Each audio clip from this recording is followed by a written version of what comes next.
Yo, what is going on, everyone? My name is Nick, or the Notorious Fantasy, and today we are bringing you the third ever episode of Murder Your Bookie. This is the first ever in-season episode. The last two were about prop bets. Now we are in the actual season. We are ready to go. We are fired up. There's a game tonight as we are recording this. Just so you guys know, we recorded this like 2 days earlier. You guys are watching this on Saturday. Hopefully everyone is excited to watch football. So I'm joined with Lucas Kaser, my co-host. He was in the first two episodes. If you guys want to check that out, want to have some laughs, want to have a fun time about us talking about how bad the Jets are, you can check that out. So Lucas, do you have anything to say before we get into it?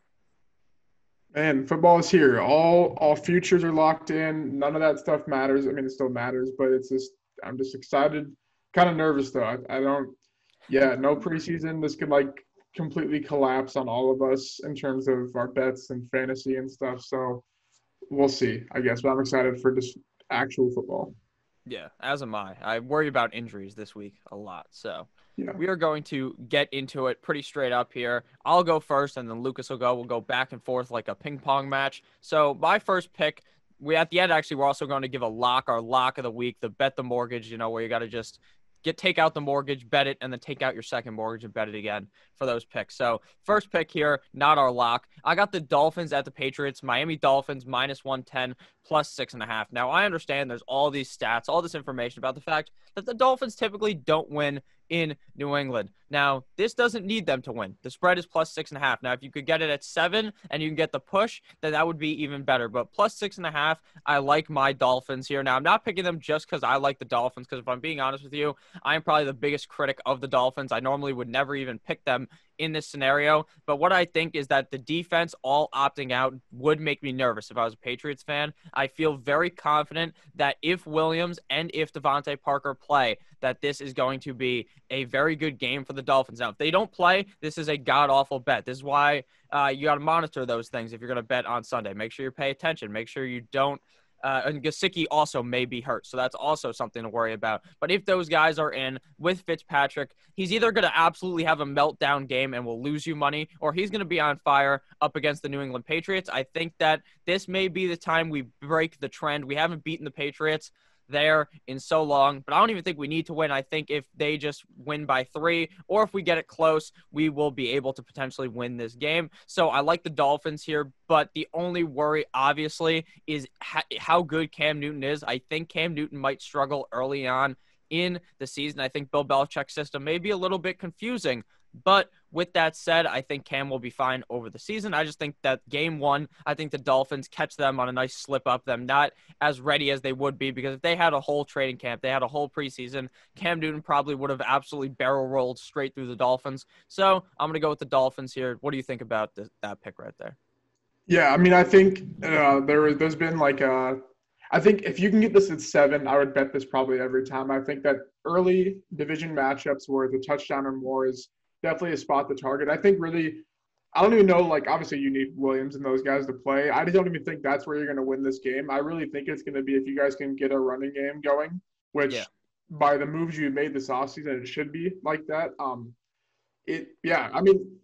I don't even know, with Parker and Williams playing, we can't expect huge games from them just because who they're going against. That whole secondary stayed, basically. It's the linebacking core, that front 7 that's a little banged up, has some rookies here and there, or opted out. So I think that's really meaning the run game, meaning that you keep the pace of play favorable, because then we know the Patriots, they'll just sit on one drive for 10 minutes, and that's why they win games 14-10 in the Super Bowl, stuff like that. So I think in a game where if you slow it down, I think it's the 6.5 or even just the 7, frankly, is still a good number. But definitely monitor those injuries, because I don't want to say there's no way if Parker's out, but there probably is no way if Parker, Williams, or Gesicki, or really even one of them are out, frankly. Yeah, I mean, last year, Stephon Gilmore got absolutely murdered by Devontae Parker. But I do agree with what you said. I think they are going to have to run the ball a lot in this game. And that's why you hope we got Jordan Howard, that fat motherfucker who can't catch the ball. You got to hope that he's just barreling straight through that defense, and hopefully he can do it, and hopefully we can win. So you can get on here now to your first pick. Yeah, my first one here, Seattle -1.5. It's moving around up to 2.5, down to pick, down to 2. It's been moving a ton. So I would just say lock it in really whenever, because I don't know if anything less than 3 to me is virtually the same thing. You can't be too picky about it. this is a bet where you're going to be on your seat the whole time. It's going to come down to the end. You're going to be mad if the Falcons get a last-second field goal.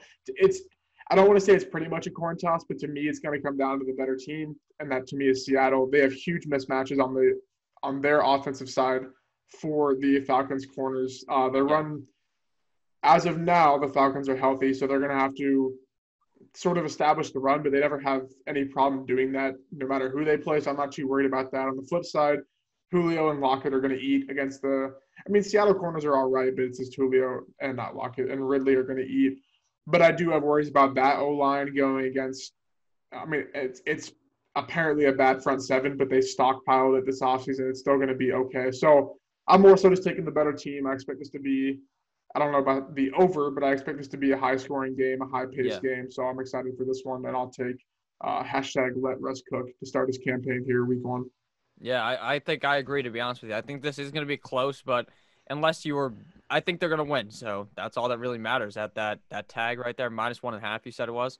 It doesn't really matter, though, if it's -1, -1.5, 2, whatever. Yeah, it's been bumping around a lot, so – yeah, but I think Seattle will be able to win this game. I mean, they're probably pissed off that this is going to be the year where they have to just come on. They got to do something. I mean, they let go of a couple of players on the team, but I think overall they're still very good. I don't think that Atlanta is good enough. The only way Atlanta is really good this year is if Matt Ryan individually puts the team on his back and the offense is super good, which I think is possible. But I think Seattle, I think Pete Carroll is just a little too smart to let them beat them out week 1. I think coaching matters a lot more in the first week of the NFL season, which is funny because I bet against Bill Belichick. But, I mean, I like Brian Flores. But what my thoughts are that Pete Carroll's just such a better coach than Dan Cook or whatever that guy's name, Dan Quinn, I should say. That guy's a certified dumbass. Mm-hmm. So I just think that Pete Carroll's going to be able to win this game. And I think that I would not be surprised if Chris Carson plays really good in this game for some reason. For sure. All right, so now on to my next game here. We got the Bears at the Lions, and I'm locking in the Lions money line at -155. Now, the Bears are coming out here. I honestly thought it would be kissing titties Mitchell Trubisky starting the game, but the problem with the problem with the Bears is that they probably will be without David Montgomery. So then it's Tariq Cohen being the running back for the team. So I do worry about that. And I just think that Mitch Trubisky may falter in this game. There's so much pressure on him. And we saw last year, once the media were all pointing fingers at Mitch Trubisky, the guy just absolutely bent over and couldn't do anything. So I think the Lions are going to be able to win this game. Their defense is obviously not very good at all. But I think at the end of the day, Mr. Matty Snapback wills them to win. So I got Lions money line -155. What do you think about the Bears right now? I think we'll have to wait and see. I like Lions money line. I'll probably throw them in like a money line type parlay. The Bears are tough to gauge because Trubisky plays really well against bad defenses. The Lions have a bad defense, so like I'm not saying he's a good quarterback, but I'm saying he plays well against bad defenses. Meaning you have to imagine he's not going to play terrible. And I think he beat out Nick Foles, right? This team paid Nick Foles. He beat him out in camp, meaning that he wasn't bad in camp or else he wouldn't have won the job, right? And I think that's something that people like throw away because they just think, oh, he sucks because he played bad last year but played really good the year before that, stuff like that. So I think we can expect – I like the money line, not the spread, because I don't know how I feel about them covering 3 but relatively 4 if you want to win your bet. So, I like the money line here. We'll probably have – I think the Bears will be a nice spot that we can attack based on how they play this week. We'll be able to see if their defense can hold up, if their offense can really do anything. I think if Montgomery's out, I don't even want to say it's a downgrade because then they're just going to use Cohen more, and I think using Cohen more in the passing game honestly might be better for this team more often than not. So definitely attack the Bears on a money line perspective here. Throw it in a parlay with other teams, but I would probably shy away from the -3. Yeah, don't be surprised also if Cordero Patterson magically runs for 1,000,000 yards in this game. I don't know why. I just have that strong feeling. So what is your next game here? Yeah, my next one here is the Cardinals at +7. I think it's like -120 range. To me, that doesn't matter too much. If I like the line, I'm going to lay it. Last year, the Cardinals basically, they relatively covered it was right around 7 to 8. They had a fumble on a last-second drive that the Niners took back to the house on the final second. So, I don't count those. they basically gave the Niners their two hardest games of the year last year. If you remember when Kenyon Drake came over, no one, I mean, I didn't even play him in leagues because he literally got traded 2 days before, comes in to this Cardinals team, runs for like 34 fantasy points or something Yeah. crazy. Like, it was insane. I was not expecting that. Basically meaning that the Cardinals know how to compete with this team. Like I said, it's a divisional game, week one of a touchdown or more. I lock that in every time. On the flip side, though, the Niners have really good matchups on every side, meaning that I love Jimmy G for DFS, for fantasy. I love all these guys. I kind of am bought into the Cardinals and what they're trying to do. So I think I'll take advantage of this big line because I'm expecting these lines to shrink down for the Cardinals throughout the season.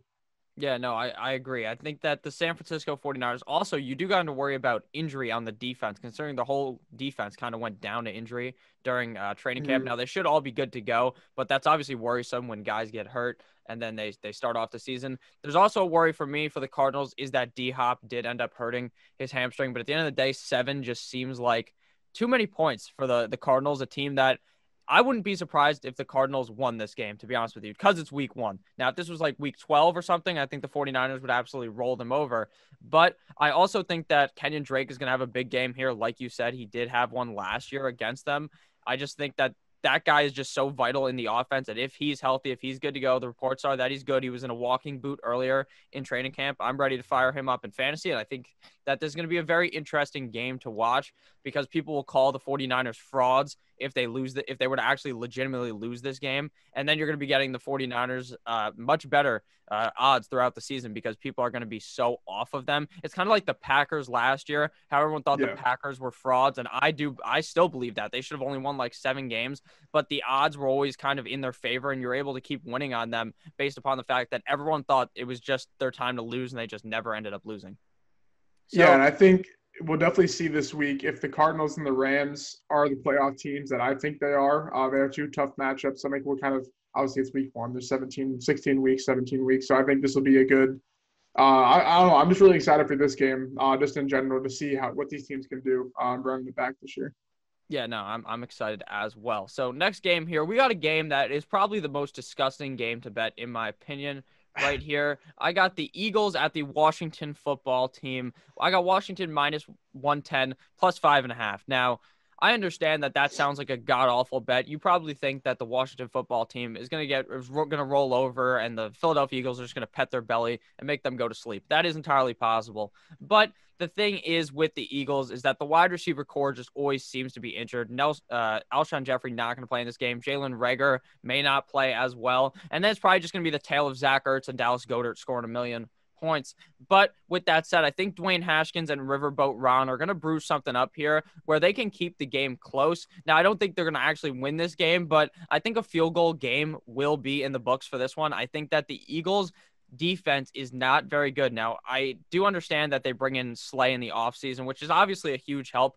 But at the end of the day, I don't think that's going to be enough to potentially stop Dwayne Haskins from playing good. Plus, Dwayne Haskins has Terry McLaurin, and I think Terry McLaurin could run through Darius Slay, if I'm being honest with you. I don't think that Terry McLaurin is like the super wide receiver in the NFL, but I think he's good enough to be able to win a matchup against Slay. And I also think with the injury to Miles Sanders, if Miles Sanders is hampered, if he's on a touch count, that is going to severely hurt the Eagles. And I think that Washington may just be able to it's also an in-division game, so they could actually just straight up win this game, but I think it's going to be very close. Washington typically plays pretty good against the Eagles, even no matter how bad the Washington team is. So I'm going to go ahead here and take the Washington football team plus 5.5.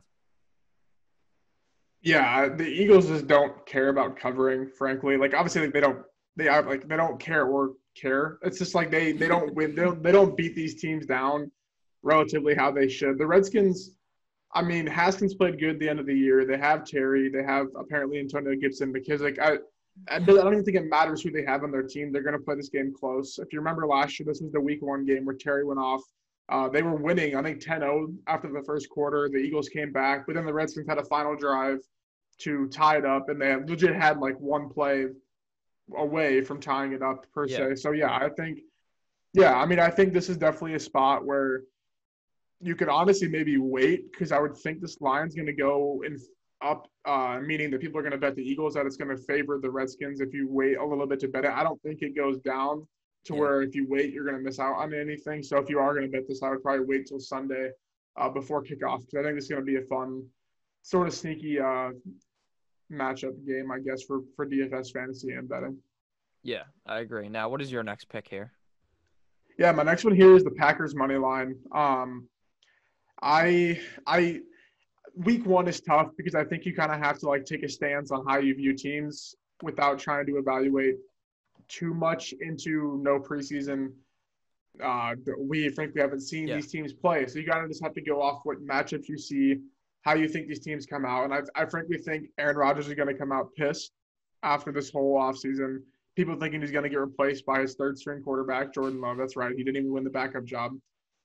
The Vikings corners week one are two rookies and a rotational Troy Hill from last year. Their secondary, they have good safeties, but we literally talked about this yesterday on a different channel. Like, safeties don't do crap for you in terms of winning you games. They're good at not making you lose games, but they don't help you win games every single week. The Vikings D-line, Everson Griffin's now out. But when Everson Griffin was projected to play, they still had a huge disadvantage against this Packers O-line that is basically running it back from last year. Besides Bulaga, they replaced him with veteran Rick Wagner, so you're not losing literally anything there. They have continuity in all four spots. Basically, their whole offense is running it back besides the addition of power running back A.J. Dillon. So I'm going to take the continuity here, a game where Rodgers is probably going to be pissed, and I'm just going to attack this sort of inexperienced and frankly not really that good of defense anyways, but I think I like Gladney and Dancer, but week one I'll just favor Aaron Rodgers, who is always undervalued, like you said, for some reason. Yeah, I think the thing with this game is I think that Dalvin Cook and Aaron Jones may combine for 200 yards in this game. I think they're just going to keep running it at each other. I don't really worry about the passing game too much, but Aaron Rodgers, when he throws the ball, the guy's good. That's just all it is. If you need them to win the game, if it's the final drive, he's going to get the ball in the end zone, whereas Kirk Cousins, he's probably not going to be able to get the ball in the end zone. But this is not a primetime game, so don't be surprised if Kirk Cousins ends up winning this and starts screaming you like that to the crowd. But I don't know. I'm so I'm kind of confused on this game, to be honest with you. I don't think I would pick this because I kind of like Minnesota, but I also wouldn't be surprised if the Packers just mauled them via Aaron Jones like they did to Dallas last year. So my next game here is not even a game. It's a double game. It's the parlay of the week. So shout out to this big parlay action here. We got the Indianapolis Colts at the Jacksonville Jaguars. We're going to be betting Indy, and Arizona at San Francisco. We're going San Fran. This is money line, which gets you to minus 162. Now, obviously, these aren't the best odds, but this seems like a lock. I'm so locked in that Phillip Rivers is not even going to have to do anything in this game for the Colts. He's just going to stand back there, hand it to Taylor, hand it to Mack. Now, Marlon Mack absolutely owns the Jacksonville Jaguars. He destroys them every single year. So I would not be surprised if he ran for a zillion yards. And then the San Francisco 49ers, well, I think the game is going to be close, and I would be kind of surprised if the Cardinals were to win, but I think San Francisco is able to edge it out strictly based off of coaching. So I'm going to go ahead here and take that minus 162. I think that's a pretty safe parlay for week one. It's not really out of the ordinary, kind of safe. So I'm going to go ahead and say that that's my parlay for week one. I'll probably end up giving a parlay every week. That's probably going to end up losing because parlays for me never end up winning. I mean, what you got to do is you got to toss on the Lions money line to that just to even out the probably get it down to like minus 120 or something, and then that's more lock right there. I like that for sure. I think, Colts are gonna just it's not gonna be good for anything related to the Jaguars whatsoever. All right, I can go. I have two props here before we get into the big locks that are actually both in that game. So the first one is apparently Divino Zigbo, as of recording, just got put on the IR, meaning that they're running Chris Thompson, James Robinson, and literally acquired 2 days ago, 4 days before the game, Dare Ogunbowale. Basically meaning that you will smash any James Robinson over that you get. I get that might be like, why would I just throw it out random because the lines could still be bad, whatever. I do get that too. But I frankly just think that they're not going to give James Robinson, undrafted free agent out of Illinois State, a line that's respectable for the workload he's going to get in this game. Yeah. So smash the over. Obviously, we don't have lines yet. I would say I would cap it at 65 is probably where I would cap it at. Yeah, that sounds legit, I guess, to me. And there's no way it's going to be 65 because It'd be like CEH 50. first round running backs line was 65 against the Texans defense. So smash that. The other one here is, I get this might not be a popular one. The Marlon Mack yards over and the JT Jonathan Taylor yards under. And I guess this is like I'm ranking Mack ahead of JT. We saw this last year with Mike Davis starting ahead of David Montgomery. Just came out today that JT is the spell to Marlon Mack, meaning he's the change of pace. I think both guys are going to get work. I think that you're going to see JT's line in the 60s, and I think that without expecting a big ass run, what are we expecting? 4 to 4.5 yards per carry for Jonathan Taylor behind this O Yeah. line, 5 max. So to reach 65 yards relatively, like you're going to have 16 carries. I frankly don't think that's possible this week. Mm-hmm. I do see, however, how if they get up by a lot, they could just bring him in. So that is the one thing. But I think the Colts defense isn't good enough to withhold Gardner Minshew in this deep attack this team has. So I think there's a lot of pieces going into this, but I think that you can attack those pretty good. If you see max yards prop under what JT's is, just throw the over, throw the under. I think you'll be all right. Yeah, no, I agree. I think JT could be okay. I wouldn't be surprised if he just busted off like 40 yards against the Jacksonville Jaguars, like Derrick Henry-esque. But I don't know. I feel like the over is going to be set too high for him, so the under would be just a pretty easy smash. So now we are going to be on to our locks of the week. These are the picks where you bet your mortgage, like I said. You take out a second mortgage as well, and you bet that down as well. So I'll go first here. We got the Steelers at the Giants. I'm going with Pittsburgh, -110, and then the spread is -5.5. Just like all these games, I feel like 5.5 was a popular thing for this week. I don't know why, but I like the Steelers this week. I don't think the Giants are a bad football team, but when you run into the buzzsaw of the Steelers defense, I think Danny Dimes is going to have struggles in this game. Now, I think Saquon's going to still end up having a good game because it doesn't matter who Saquon's playing. He's going to have a great game. It's the thing with those elite running backs. They're just always going to be able to do it regardless of the opponent. But with that said, I think Danny Dimes is going to struggle. We know he has fumbling problems. That's why people call him Danny Fumbles. And against the Steelers defense, they might just pick his pocket a couple of times. I think that the Steelers defense is just too strong in this game. If Big Ben just looks okay, they're going to be able to cover the spread, in my opinion. Big Ben would have to look absolutely fucking atrocious for them not to cover the spread. So I'm going to go ahead and say that's my big lock of the week. Big facts here. We're going to drop that here. I love the Steelers against them. I would bet the money line, but it was just the odds were just so stupid. You wouldn't win anything. So I'm going to go ahead here. Steelers -5.5 as my lock. Man, I think we're both pretty high on the Steelers. The Giants defense, frankly, just sucks. I'm like, if they would have had McKinney, if they would have had they had another corner get injured, Baker, yeah, if he would have, besides the whole like thing he did, like if he would have been like ready to go, if Logan Ryan was their third corner, not their second corner, like it's just a lot of things were going right for the Giants, then just break wrong. Meaning, like I think this team is a 4-win team, roughly, and I think the Steelers. Week 1, are they at home? Yeah, it's at Giants, but there's no fans. Okay. Yeah, I think really just attack them week 1. They're going to attack this defense. Big Ben's going to come out firing. Yeah, it's going to be good for the Steelers here. Yeah, I completely agree. I don't know if you can hear me right now because you're frozen on my screen, but with that said, I think that let's see. I think we're back. So sorry, there was just a quick pause. My internet kind of lagged out there, but I completely agree with what Lucas said about the Steelers and the Giants. I just think that even at Giants, there's going to be no fans at the game. So that doesn't really concern me. It's not like, I don't know if the Steelers have fans either. I only know a couple of teams in the NFL are allowed to have fans. There's like 7 teams. So I think that the Giants just get a bit silly here. They get dumpstered. And I would not be surprised again, if James Conner has a great game in this game. James Conner just seems like he could do that.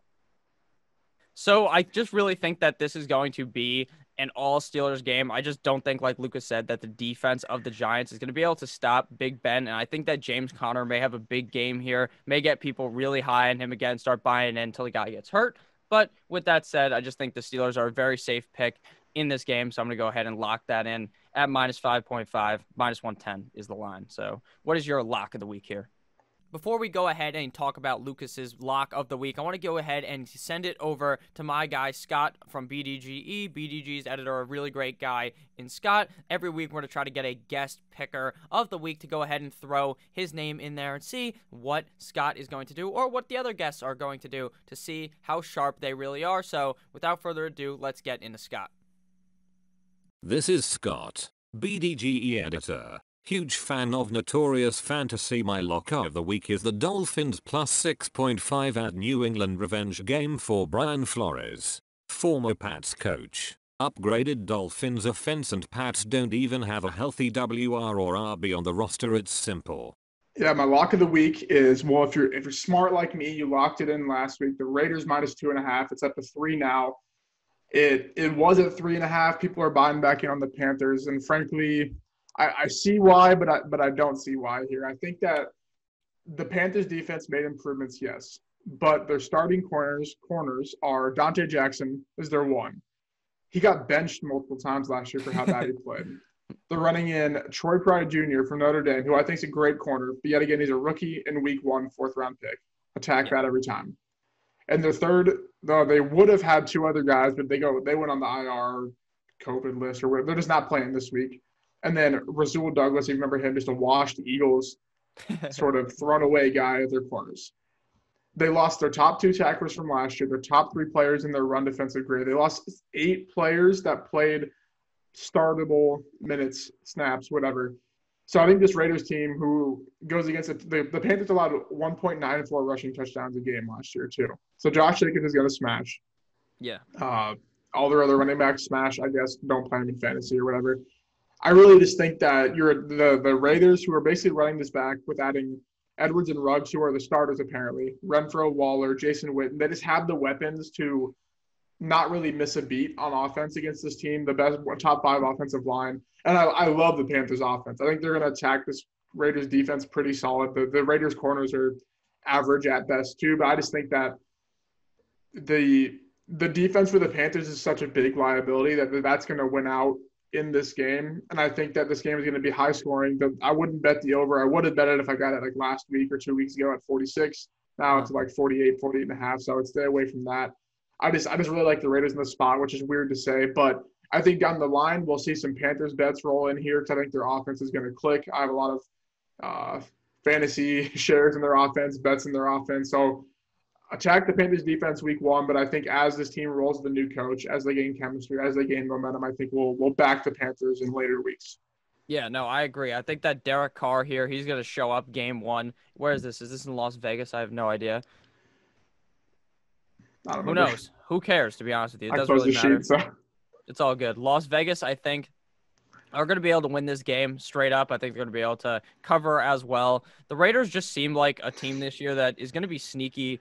Not sneaky amazing, obviously, but sneaky kind of good. And I think that the fact that they're playing week 1 against Teddy Bridgewater, I don't think Teddy Bridgewater is going to be able to step up to the occasion and be able to just win that game for the Carolina Panthers. So, like you said, with new coaching there, kind of a new regime there under Matt Rule, and then they have Joe Brady there as well. So I think they could be pretty solid team overall. Maybe win like 5 games, which isn't like a shit team, I guess, but might be the worst record in the league, unless you're talking about the Jets, who are going to win 1 game.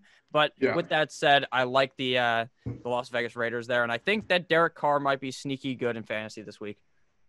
Yeah, I'm probably going to stack a lot of I'm on a lot of game stack that for DFS. It should be an offensive shootout per se, or just an offensive sort of gold line for fantasy. Yeah, I agree. So do you have anything else to say before we close it out here? I don't think so. If you guys, so we're giving these big locks. We are going against the Big Dogs Gotta Eat channel. I guess they have their own channel, Bagels and Locks. Max and Snacks have both been on this channel. I think multiple times. I'd imagine people probably know who they are. If they follow you, they probably follow Nick as well. We're going head to head against them. They kept track last year. It's pretty fun to follow along. So we're joining the competition 2v2. So our big locks, the Steelers and the Raiders against whoever theirs are. They post their video Sunday. I don't know when this is going out. Saturday. So go look at that. Yeah, go look at that Sunday. So then they can. I'm sure they'll show our pick on the screen or something like that. So we'll keep updated with that every week to see how good we can do, I guess, how sharp we are. Yeah, we are sharper than knife. Like I was saying, Gordon Ramsay's kitchen. We're to be able to beat them. They're going down. So it's pretty I simple. hope so. I hope so. It's not a hope. It's a lock. Just like our locks. Oof. It's mortal Yeah, it's lock a good that we one. beat them. So yeah, that was pretty funny. So thank you guys all for watching. I hope that you guys ended up enjoying. These videos aren't going to be super long. We're not going to just break down every game every week. We're just going to talk about the games we like, some parlays, some prop bets like Lucas brought up. So hopefully you guys had a fun time. If you did, make sure to subscribe. Make sure to check out Lucas as well. His links are in the description. Follow him on Twitter so you can see the cute picture of him holding up a bunch of dogs. So thank you guys very much for watching. I hope that you guys enjoyed the new overlay that's on your screen as well that Lucas made. And maybe next week, just maybe, we'll have a new sponsor, Winky Face. Have a great rest of your guys' day. I'll see you motherfuckers. What's today? Saturday? I'll see you guys tomorrow on Sunday with a live stream. So I love you all. Thank you guys all for coming. Good boy.